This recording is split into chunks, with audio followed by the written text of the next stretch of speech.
مطالعہ وقت کی اہم ترین ضرورت ہے. ہم لوگوں نے اسٹڈی کرنا چھوڑ دی, ہم نے تحقیق کرنا چھوڑ دی, ہم بغیر تصدیق کے, اور گیجٹس کی بات ہوئی, جتنے ہمارے سوشل چینلز ہیں دھڑا دھڑ ہم اس کو وائرل کر دیتے ہیں ود ان سیکنڈز.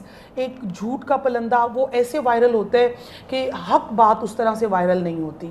ایک تو آپ نے مطالعہ کیوں ضروری ہے, تصدیق کرنا کیوں ضروری ہے ہمارے ناظرین کو بتانا ہے, اور سیکنڈلی جو ہمارا مین ٹاپک ہے اور جو آج کے وقت کی اہم ترین ضرورت ہے, حضور علیہ الصلوۃ والسلام کی ذات پاک, آپ کا اسوہ, آپ کی سیرت, وہ بے شک ہمارے لیے کامل ترین نمونہ ہے.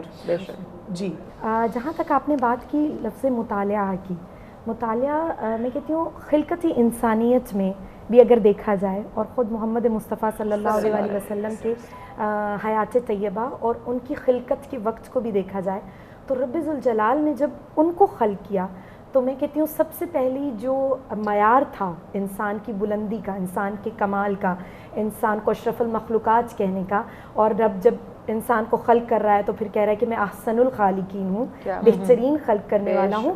اگر اس کا آغاز دیکھا جائے, اس کا مین پوائنٹ دیکھا جائے, اس کا مرکز دیکھا جائے, اس کا نقطہ دیکھا جائے, تو وہ علم تھا. بے شک جو ان کو فرشتوں سے بھی اعلیٰ کر رہا ہے, جو ان کو تمام تر مخلوقات انسانیت سے بھی اعلیٰ کر رہا ہے آل محمد کو. اس علم کی وجہ سے اشرف المخلوقات. اب آگے چلیں, آپ دنیا میں محمد مصطفیٰ آئے یا دوسری ہستیاں آئیں, ان کا معیار کیوں بلند تھا؟ علم کی وجہ سے. 1,24,000 جتنے بھی نبی آئے ہیں وہ کیا دے رہے ہیں؟ تعلیم دے رہے ہیں.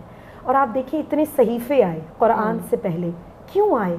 پتہ چلتا ہے کہ کتاب کی بہت اہمیت ہے. چاہے آج کل فیس بک ہے, چاہے آج کل ٹویٹر ہے, چاہے کچھ بھی ہے, جتنے بھی سوشل پلیٹ فارمز ہیں, آپ جس کو بھی دیکھ لیں, جو اہمیت کتاب کی ہے وہ بہت ہی اعلیٰ ہے. بے شک. اور آپ اگر اپنی جگہ, ایک اپنی ویلیو, اپنی ضرورت ہے. مطالعہ کتاب سے خوبصورت لگتا ہے, زندگی کا حصہ بنائیں.